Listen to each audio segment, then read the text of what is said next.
أعوذ بالله من الشيطان الرجيم بسم الله الرحمن الرحيم الحمد لله رب العالمين الرحمن الرحيم مالك يوم الدين إياك نعبد وإياك نستعين اهدنا الصراط المستقيم صراط الذين أنعمت عليهم غير المغضوب عليهم ولا الضالين۔ کل ہم نے تفسیر کی تھی ایاک نعبد و ایاک نستعین کہ اللہ ہم تیری ہی عبادت کرتے ہیں اور تجھ ہی سے مدد مانگتے ہیں۔ اہدنا الصراط المستقیم کہ اللہ ہمیں چلا یا ہمیں دکھا صراط راستہ، المستقیم سیدھا۔ المستقیم یہاں پر آیا تو اس سے مراد یہی ہے کہ سیدھا راستہ مخصوص ہے، ایک ہی ہے، اور وہ راستہ کیا ہے وہ آگے اس کی تفصیل آئے گی کہ کن لوگوں کا راستہ اور کیسا راستہ۔ اب ہم دیکھتے ہیں اس کر کہ یہ بار بار دعا مانگنے کا کیوں حکم ہے، انسان ہر وقت دعا کیوں کرتا ہے۔ نبی پاک صلی اللہ علیہ وسلم نے ارشاد فرمایا کہ ہر وقت دعا مانگتے رہنا چاہیے، اس لیے کہ انسان کی جو نیچر ہے، اس کی جو کیفیت ہے، اس کے جو دل کی حالت ہے، وہ تبدیل ہوتی رہتی ہے، کبھی اوپر کبھی نیچے، کبھی اوپر کبھی نیچے، کبھی انسان پر کوئی کیفیت کبھی انسان پر کوئی کیفیت طاری رہتی ہے۔ اسی لیے سرور عالم صلی اللہ علیہ وسلم نے ارشاد فرمایا کہ برابر اللہ سے دعا مانگتے رہنا یہ انسان کے اپنے فائدے میں ہے، اس کے اپنے حق میں ہے۔ وہ شخص فائدہ حاصل کر لے گا کہ جو ہر وقت اللہ سے مانگتا رہتا ہے، جو ہر وقت اللہ سے مانگتا رہتا ہے، کیا؟ ہدایت کی دعا۔ تو بسا اوقات ایسے بھی ہوتا ہے کہ اس کے پلے میں اتنے بڑے اعمال نہیں بھی ہوتے، لیکن مانگنے کی وجہ سے اللہ تعالیٰ اسے بے نیاز کر دیتا ہے۔ ہاں، اہمیت اس بات کی نہیں ہے کہ مانگنے والے کے پاس کون سی ڈگری ہے، مانگنے والے کے پاس کون سا منہ ہے، مانگنے والے کے پاس کون سی شناخت ہے۔ دیکھیں تو یہ دیکھیں کہ دینے والا کون ہے، عطا کرنے والا کون ہے۔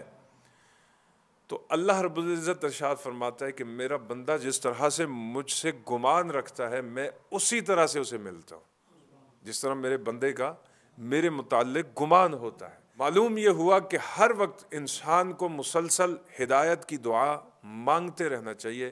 میں نے پہلے بھی کسی درس میں یہ کہا تھا کہ یہ ایک ایسی چیز ہے دنیا کے اوپر کہ اللہ نے ہماری سانسیں، ہمارا رزق، صرف رزق کا مطلب یہ نہیں ہے کہ کھانا پینا یا کپڑے پہننا، بلکہ انسان کو جو بھی نعمت ملی ہے وہ رزق ہے۔ گاڑی اس کا رزق ہے، روٹی سالن اس کا رزق ہے، کپڑے اس کے رزق ہیں، خوشیاں اس کے رزق ہے، اولاد اس کی رزق ہے، ٹھیک ہے، گھومنا پھرنا رزق ہے، خوش ہونا رزق ہے، یہ سب کا سب رزق ہے۔ لیکن ایک چیز رزق میں شامل نہیں ہے، اور وہ چیز ہے ہدایت۔ اس کو اللہ نے اس میں شامل نہیں کیا۔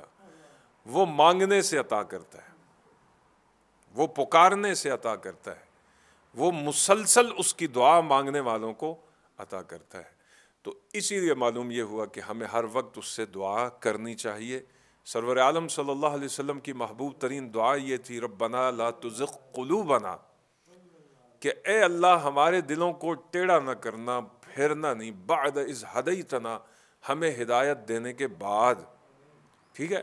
حضرت عبداللہ بن عباس رضی اللہ تعالیٰ عنہ کی ایک طویل حدیث ہے، ایک متن ہے، وہ میں آپ کے سامنے پیش کرتا ہوں کہ ایک شخص نے کہا کہ دماغ میں سوال یہ پیدا ہوتا ہے کہ انسان نے نماز پڑھ لی، روزہ رکھ لیا، حج کر لیا، تو اس کا مطلب یہ ہے کہ وہ ہدایت والا ہو گیا، تو اب یہ مسلسل دعا مانگنے کی ضرورت کیا ہے؟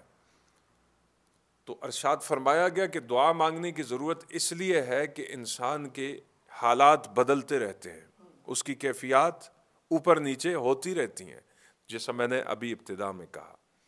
تو اسی لیے اللہ رب العزت سے استقامت کی دعا، ہدایت کا راستہ تو اس نے دکھا دیا، آپ نے نماز پڑھ لی، ہدایت کا راستہ اس نے آپ کو بتا دیا کہ آپ نے روزہ رکھ لیا، ہدایت کا راستہ اس نے آپ کو بتا دیا، چلا بھی دیا تھوڑا سا کہ آپ نے والدین کی خدمت کر لی، لیکن اب ضرورت اس بات کی ہے کہ اس راستے پر چلتے ہوئے استقامت کی دعا، ربنا لا تزغ قلوبنا بعد اذ ہدیتنا، غور کیجئے کہ اے اللہ ہمارے دلوں کو ہدایت دینے کے بعد دوبارہ سے گمراہ نہ کرنا، دوبارہ سے نہ پھیرنا، دوبارہ سے ٹیڑھا نہ کرنا۔ وَهَبْ لَنَا مِن لَدُنْكَ رَحْمَةً إِنَّكَ أَنْتَ الْوَهَّابُ، ہم پر ہر دم، ہر لحظہ، ہر موڑ پر، ہر دن میں، ہر رات میں، ہر گھڑی میں، ہر ساتھ میں، ہر قدم پر اپنی رحمت کو شامل حال رکھنا۔ إِنَّكَ أَنْتَ الْوَهَّابُ، بے شک تو سب سے بڑھ کر عطا کرنے والا۔ تو وہاب سے پتہ یہ چلا کہ اللہ رب العزت سے بہتر دینے والا کوئی نہیں، اللہ رب العزت سے بڑھ کر دینے والا کوئی نہیں۔